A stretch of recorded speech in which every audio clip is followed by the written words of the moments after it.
Especially the last two they made.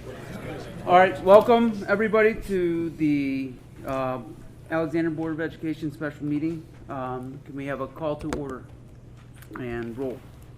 Mrs. Udis? Yes. Mr. Regan? Yes. Mr. Barnes? Yes. Mr. Collins? Yes. Mr. Rain? Yes. Please stand for the Pledge of Allegiance. I pledge allegiance to the flag of the United States of America and to the republic for which it stands, one nation, under God, indivisible, with liberty and justice for all. Thank you. Up first, we have public participation. Yes.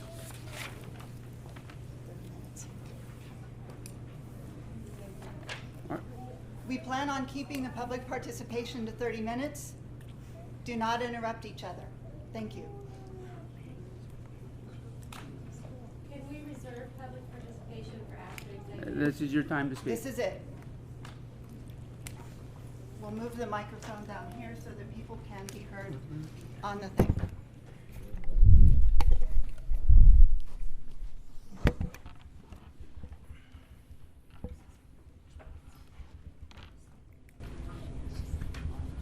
I mean, I think everybody knows how we all feel. If you want to speak, please come up and speak.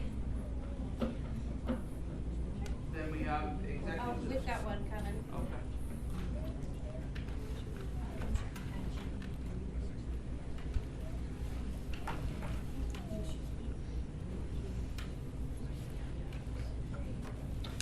Do we have a microphone? No, just recording. We're just recording. All right, first of all, I'm Karen Bright, community member, parent of 3 Alexander alums, grandparent of a current student, daughter of a teacher who was here for many, many years, very active in a number of things, including I was the president of PTO for a number of years. I've helped with continuous improvement plans. I've done interviews and worked on search committees for principals and assorted other things. So I have several things that I would like to discuss briefly. One of which, we talked at the last meeting, you were asked about goals and setting goals for the district. And several of you said that that was not your role and your job. So I looked up from the OSBA website what a school board is supposed to do. What does a school board member do? The broadest definition of a school board's role is that it acts as a governance team for the school district. School boards adopt policy and oversee the district's policy manual. Remember, individual board members do not hold authority unless it has been delegated to them, and the board's legal authority is held by the governing body as a whole and exercised through voting in public meetings. Your responsibilities include being the policy-making body. You are the chief advisors to the superintendent on community attitudes. You do not manage the day-to-day operations of a school district. You see that the system is well managed by professional administrators. You do not evaluate staff other than the superintendent and the treasurer. Typically, you do not become involved in employee interviews other than those of the superintendent, business manager, and treasurer. You may be consulted during the hiring process for other positions, such as an assistant superintendent. So, those are what your duties are. I think that does include that you would be setting some direction for the school district and when you're working with your superintendents. We talked at the last meeting and I asked a very specific question. Did Mrs. Douglas have written goals? Did she have goals that she was to achieve? You said she did not. You said that you based your evaluation, Mr. Reagan, you based your evaluation on the job description. I believe Mrs. Judas, you said the same thing. Mr. Collins did not respond on that particular question, although he did admit that your evaluation process was flawed. My word, flawed, I forget exactly how you worded it, but that it needs to be redone. So, when you did her review, you had 3 things that you talked about as deficiencies. The first one was in May of 2020, Mr. Collins requested copies of the contact logs that Mrs. Douglas said were being filled out by teachers. While Mr. Collins requested this information individually, it was not a request of the board. He was singled out in an email to the principals as requesting that information. When the principals emailed the teachers about the request, Mr. Collins was singled out as the member requesting the information. The board feels it was unprofessional to single out a single member of the board. And when asked to send an email to the teachers that it was unprofessional to single out a board member, Mrs. Douglas drafted a poorly worded email. As a result of the draft and the timing of the teachers leaving for the summer, the board president sent the email to staff. Your second deficiency was, in July of 2020, the board was made aware of an ethics complaint made against the superintendent regarding the issuance of athletic passes to family and friends. 2 board members met with the superintendent to discuss the allegations. Mrs. Douglas stated that the passes were issued to handicapped and needy people, and after a review of the list provided by Mrs. Douglas, it was determined that many names are family and close friends. Corrective oversight measures have already been put in place, and moving forward, the superintendent has declined to receive passes in the future. Athletic passes will be issued by the athletic director. And in November of 2020, the board, in cooperation with the superintendent, decided to close the school the week after Thanksgiving and suspend all extracurricular activities as a measure to mitigate the high COVID quarantine numbers within our district. It was made clear to Mrs. Douglas that no one should be using the facilities during this closure. The board started hearing from the public that sports practices were planned during the last week of the closure. Upon questioning Mrs. Douglas about the practices, she stated that a couple of teams had games on the Monday we opened and she authorized the practices. The board held firm to the closure policy. Her responses were, for the first one, from this point forward, all records requests will be sent to the Public Records Department and processed. I may compile information for individuals, but these requests will be processed through Public Records Request Department and will follow policy and law. Number 2, the sports passes, ethics complaint. There were no ethics violations, nor were there any policy violations. All passes will now be handled by the athletic director and the treasurer. The treasurer will account for all passes, and the policy may need to be revised. The athletic giving the superintendent passes each fall was past presidents for previous athletic directors and previous superintendents. Again, no violation was found. And the closing of the facility. Sports practices were not planned during this closure time. All head coaches were told the building would be closed. All games and practices were to be canceled and rescheduled. The head coaches were to tell all their coaches, including junior high coaches, 9th grade coaches, along with JV coaches, and wrestling, that we would be closed during the extended Thanksgiving break. After speaking with the athletic director, I sent out an all call to all staff and parents listed in the One Call Now system at 3:45 on November 24th. This occurred after speaking with the board president. I went to the extreme and even shut off all key cards to the entire facility during the closure time. Mr. Rice assisted with shutting key cards down. The athletic director rescheduled practices and games. The athletic director did ask that we practice on Saturday before the games on Monday, so the students would not risk injuries at the beginning of the week. This was declined. All coaches work for the athletic director within our chain of command. Respectfully yours, Lindy L. Douglas, Superintendent. So she's answered those. Okay. So my next comment would be, this is from Mr. Reagan. I assume. I cannot tell for certain because I cannot read the signature. It is not clear and there is not a printed name. In my opinion, your commitment to the whole child education philosophy is second to none, but as you have been informed 3 times in this past year by Mr. Barnes in January, myself in April, and the board in September, I have concerns about several other aspects of your performance, namely in the areas of facilities management, financial competency and planning, personnel, and clear and consistent communication. When I went through the specific examples where I saw deficiencies, your reply was that you feared being ripped apart by the 2 board members, and your recommendation reflected the board's wants. The superintendent needs to know the financial, educational, and community gains fallout of every decision, and in the end, his or her recommendations must reflect that expertise and not the will of the board. As board president, I got the unique perspective of different hats you wear and the complications involved in balancing them all. I created monthly agenda meetings prior to the respective month's board meeting, post-board meetings to discuss how the board meeting went, as well as an opportunity to look ahead at the next month's board meeting, and implemented the consent agenda in an attempt to help you communicate what decisions you were making as opposed to procedural agenda items to the board and public. I'm disappointed that there was not even a single draft agenda ready to be sent by you, as per board policy, at any of our agenda meetings, even with delaying several times to give you time to get it together, and non-procedural items continually would be placed on the consent agenda. In conclusion, based on what I have witnessed in relation to a lack of leadership and desire to improve upon the deficiencies communicated to you, I cannot justify a renewal of your contract as superintendent of the Alexander Local School District. So, Mr. Reagan, what you are saying is that Mrs. Douglas was deficient in facilities management, financial competency and planning, personnel, and clear and consistent communication. Could you give me an example of any of those, please? But I'm happy to do that in any time you would like me. Well, the reason I ask is I have pulled up her job description. And in that job description, I am seeing nothing about facilities management in particular.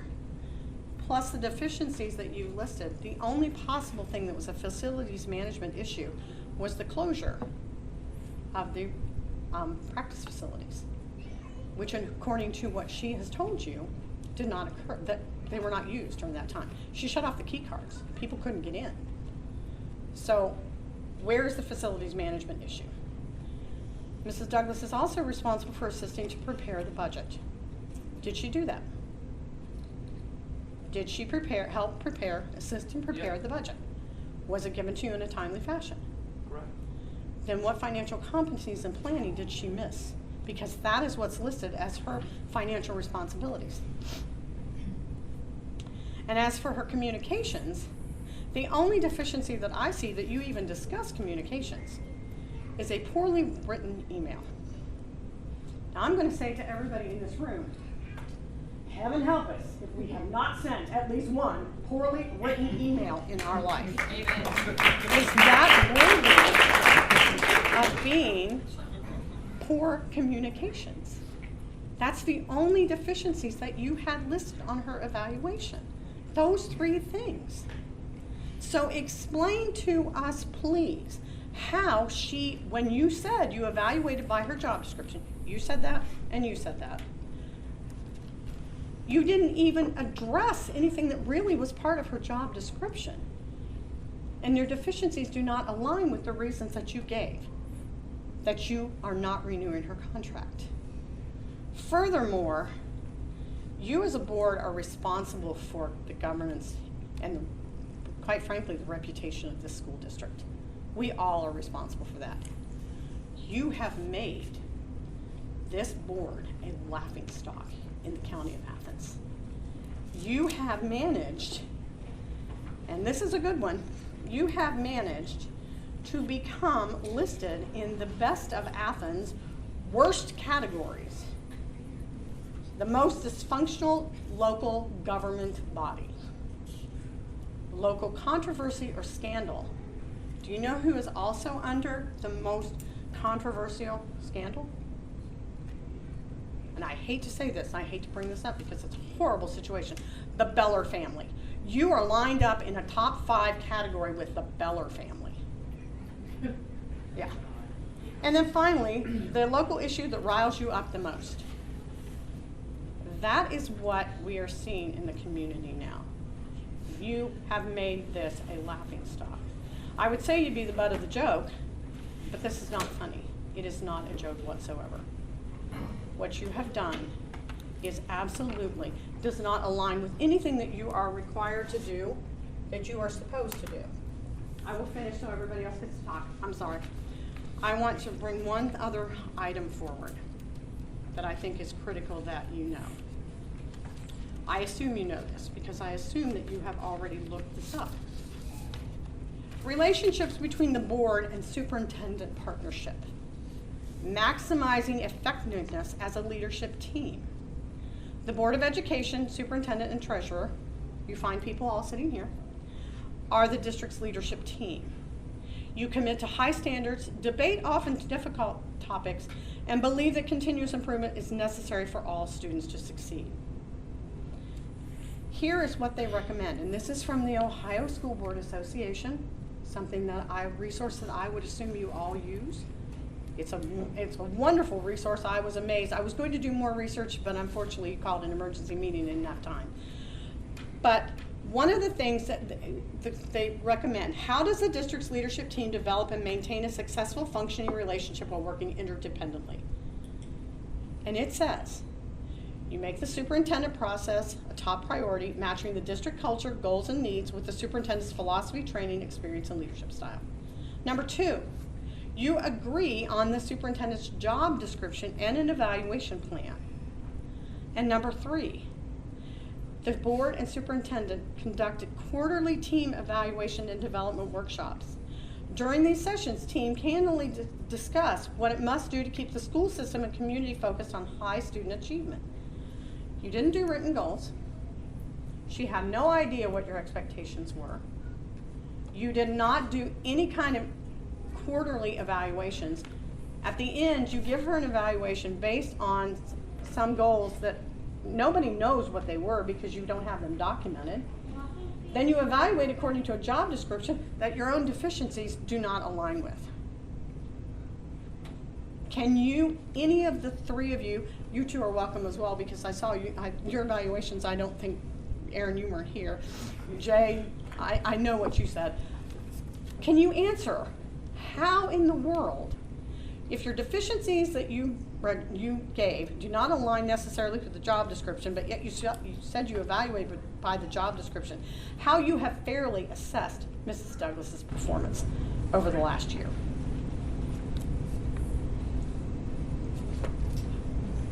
I'll answer.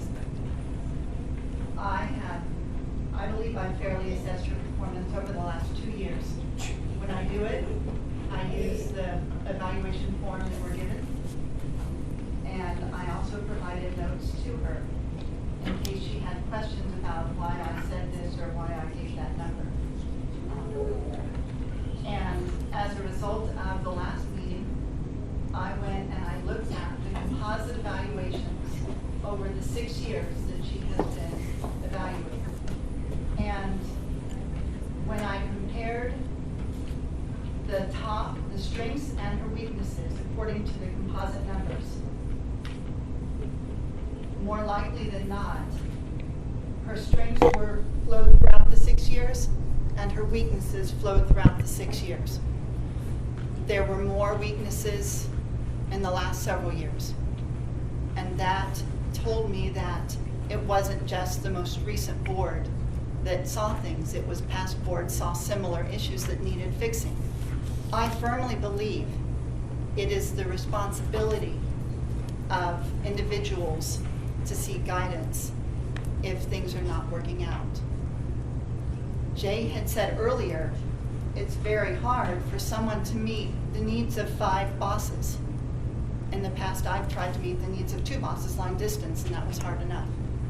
My response to that is, she doesn't need to meet the needs of 5, just 3. And she had 2. So she just needed to get 1 more of us to say, yes, you're doing a good enough job to renew her contract. And the last thing I'll point out is that according to the law, the evaluations are one part of the whole process in terms of determining whether or not we renew a superintendent's contract. What are the other parts? Technically, whatever we want.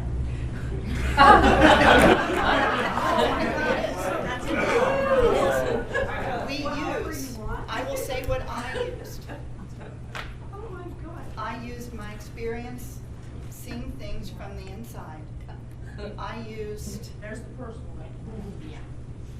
I would ask that everybody be very polite and very professional in our demeanor here.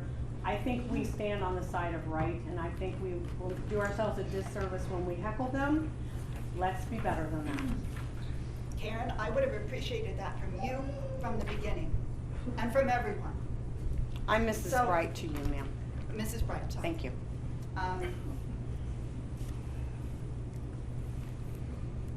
So I used what I've seen from the inside from the past 2 years in my evaluations and in my decision to not renew her contract. That's it. If you want to speak, come up and take your turn. Are you done, Karen? Mrs. Bright. I'll join you, Karen. Do the other two of you have anything to say, please? The only thing I would I asked you a direct question. add to that is that what you keep calling deficiencies are not the 3 deficiencies. Those aren't deficiencies. Those are the 3 items that the board agreed to put into public record. Correct. Those are not the deficiencies. Those are 3 instances that the board documented of things that we wanted in documentation. But Those yet are you not sent deficiencies. an email to her that clearly said you had discussed the deficiencies. You used the Correct. word deficiency.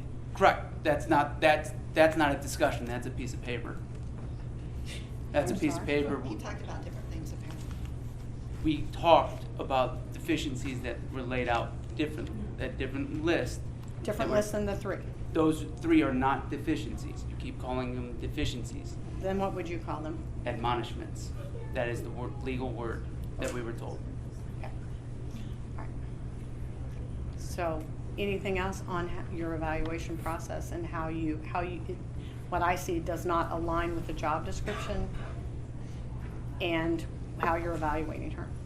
Mr. Collins, do you have anything you would like to I add? believe you asked how can I say that I adequately assessed and fairly assessed against the requirements? Is that fair? Mhm. I use the same rigor that I use in my professional life.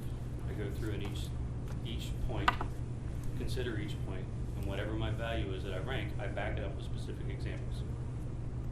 So it's all out there. It's not hidden. And then when it's turned in, I offer the opportunity to review it. But your evaluation form is completely subjective. There are no measurables to speak of on that form. I will agree with you that it is a poor form, which is why I put the extra effort into it to make sure that I had specific examples included in there for why I had given the rating. And since I've done this 4 times now, I also called back to each of the previous ratings and mentioned, I believe it's gotten better. I believe it's the same, or I believe it's gotten poorer. For each one of those points I went through, made it as objective and as specific as I can, the same rigor I put into my professional life. Because she deserves that. Everyone deserves that. Well, I will say one thing to you, Mr. Collins. I appreciate the fact that you have shared that, because what I've heard from the other 2 really do not clearly delineate that they have put the thought into the process that you have. I don't necessarily agree with your decision, but at least to me, it sounds like you have realized that there are flaws in your system. You're going to work to fix them. And I just hope that you haven't destroyed somebody's professional career because of a flawed system that really didn't work. Thank you very much.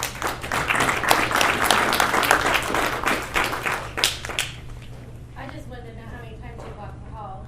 You said over the last 2 years, what you've seen on the inside. How many times have you walked the hall with Mrs. Douglas? Can you come up and speak into the microphone? They can hear me. Mrs. Yeaties, how many times have you walked the halls with Mrs. Douglas over your 2 years? Probably not as many people here. What I have done with her, especially this past year, is Blake and I would meet with her a week before the board meeting and the week after. That's not what I asked. How many times have you walked the halls with her during the school day to see her work in action? I would not call walking the halls as the best or only way to evaluate. Josh, how many times have you walked the halls with Mrs. Douglas to see her work in action? I'd say there's probably half a dozen times. Mr. Regan? I don't think, I'm trying to think if we've done one walkthrough, Lindy? We did the walkthrough, going to the ARC. Yeah, Yeah. we've done that a Checking couple the times. progress. Yeah. Mr. Barnes, sorry, I'm going to skip you, Aaron, because I know you're new, but actually, how many times have you walked the halls with Mrs. Douglas? Once, You've been on the board how long? 3 months. 3 months? Are you talking about walking the school? Yeah. Or the Yeah, ARC, or? the school. Combined, just the school? Yeah. Once, and Lindy invited me in for the breakfast program. That was a year ago. And then, have any of you addressed the administrators? I know the administrators wanted to speak, an executive. That's not true. I have the emails. Go ahead. What's your email say? Well, it's sent from you, so I'm pretty sure that you know it. I know, that's why I'm trying to figure out what you mean by that, because the administrators, You had an administrator reach out, yep, wanting to speak in yep, executive. and I don't want to be misquoted. Nope, that's not true. I want you to read it so that you get the same thing. I don't want to misquote it. I don't have it in front of me. So if you're not walking the halls with the superintendent, Can you read it, please? You made the statement. yeah, we're getting it. Yep. But since you're not walking the halls with the superintendent, you're not in the building daily to see the inner workings of the district, why would you not meet with the administrators who are there to get their take on it?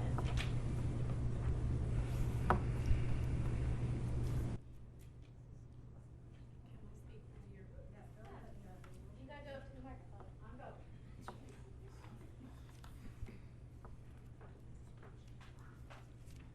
Kathy Dugan. I'm a longtime employee of Alexander Local Schools. Have recently started sub-driving for the district again because obviously we're having hard times finding drivers just like all the other school systems are. And while sitting out here waiting last week for my kids to come and board the bus, well, first of all, I would say that Mrs. Douglas, and I've been under several superintendents. I've been under Mr. Ralston, I've been under Mr. Holbert, or Mr. Holbert was the principal, Mr. Bray, Mr. Collins, and now Mrs. Douglas. And she has more of a presence on the ground and in the building than any superintendent I've ever worked under. The superintendents, they were, but they hid in the office. They were never there to help. They were never there. Mr. Bray, I liked Mr. Bray, but his whole statement was it's not a problem until it's a problem. Well, it's a problem now. But Mrs. Douglas is always on the ground or in the building, and I was waiting on my students to come, and I happened to look out, and if any of you have seen on the SOS page, I took a picture because I had a student that was shoved down, and he was hurt and he was crying. Mrs. Douglas was on the phone, which I'm sure was a business call because it seems like she works 24/7 here. But she immediately put her phone down and ran to help the student. And she comforted him. She gave him a hug. She wiped his tears away and then had him come to the bus.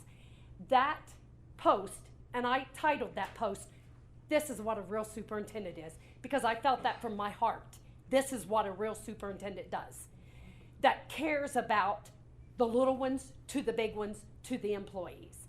And I put that, and that post got 8,100 views. That's more people than voted in the November election. 8,100 views of what a real superintendent is. So I would hope that you would change your mind because I think you're making a terrible, terrible mistake. Thank you.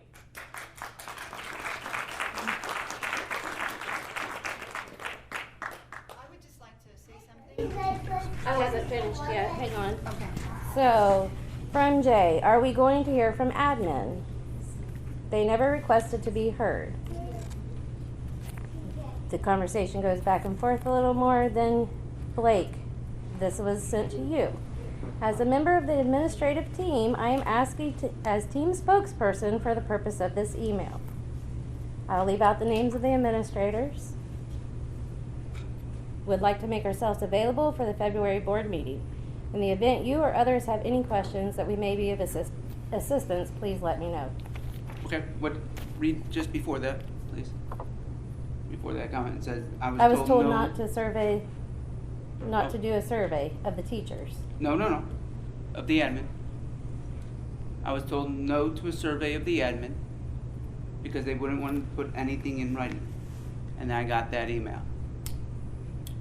That was maybe from Jay. You had administrators. What do you mean? You had administrators reaching out to you wanting to come and speak, and you turned them down. Do you know how many teachers? Did not. Do you know how many The one teachers have reached? Don't interrupt. the one Lucy said we were not administrator- interrupting tonight. Recall I that wanted at the to beginning. speak the truth, that's all. Do you know how many teachers have reached out privately to us on our page and said, we cannot come to these meetings and we cannot speak because we will be the next one sitting in that chair? You have a staff that is completely terrified right now. That's what you want? That's the way you want to run the district? Can I answer your question back here? Or do you Sure. not want to hear the answer? We had one admin reach out and request to talk to the board. That admin was seen. No, it lists all of them. No? To make ourselves available. If we To would like. make ourselves. It was the entire administrative team. Correct. So did you let them come and speak? Yes. The one that chose. In February, they came to executive. Wasn't executive canceled in February, Jay? Do you recall? Oh, Lord. Aaron, do you recall? That was February. That was February. Just whenever we met with. Yes, it OSBA. That was Executive February. was canceled for that meeting. Read on. Keep reading. I think the confusion, Julie, is that it may have been canceled for the regular meeting, but prior to the regular meeting, we did meet with the administrator. Yes. So you've taken administrative staff into consideration. We have. Yeah. You've taken the teachers that you have silenced with fear into consideration. Yes. Thank you. We're at 30 minutes. Executive session.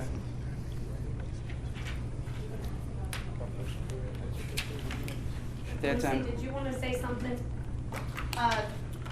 Thank you, Mrs. Dugan. Yes, it's, in terms of Lindy's strengths, consistently throughout the 6 years, her obvious caring for the kids was always high throughout the 6 years.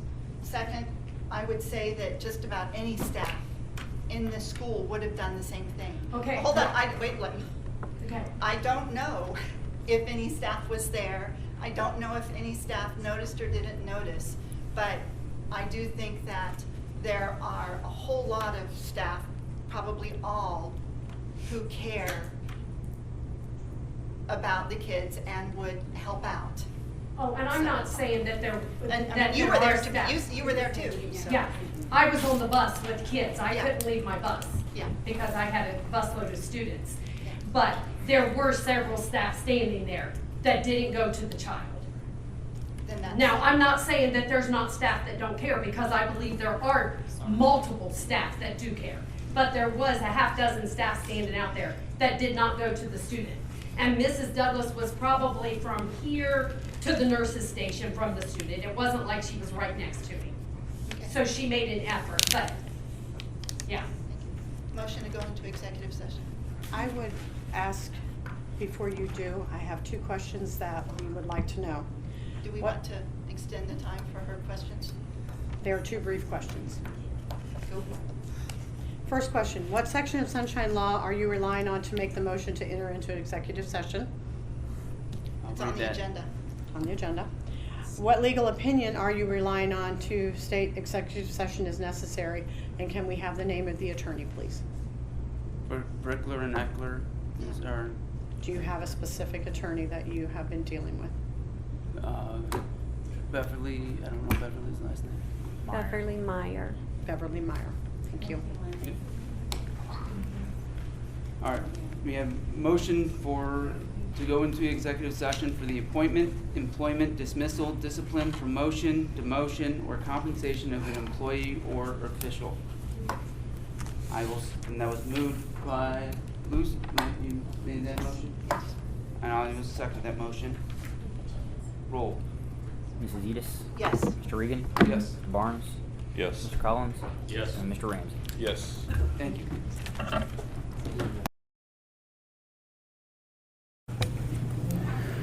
All right, we are back from executive session. Go ahead. And so the motion is to offer Mrs. Douglas a 2-year contract for superintendent. And I'll second that. Discussion. So, People didn't hear it. Can you guys talk a little The- louder? It's kind of hard to hear. yeah, the motion was to offer Mrs. Douglas a 2-year superintendent contract. Second by Ms. Douglas. Discussion items.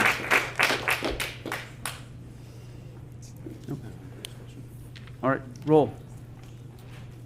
Mrs. Udis? I'm going to reaffirm that from what I've seen from the inside, in the past 2 years, we need a new superintendent. These are tough decisions, and I believe they're in the best interest of the students and staff. No. Mr. Regan? No. Mr. Barnes? Yes. Mr. Collins? No. And Mr. Ramsey? Yes. All right. Motion to adjourn. I'll make a motion to adjourn. Second? Roll. Mrs. Udis? Yes. Mr. Regan? Yes. Mr. Barnes? Yes. Mr. Collins? Yes. Mr. Ramsey? Yes.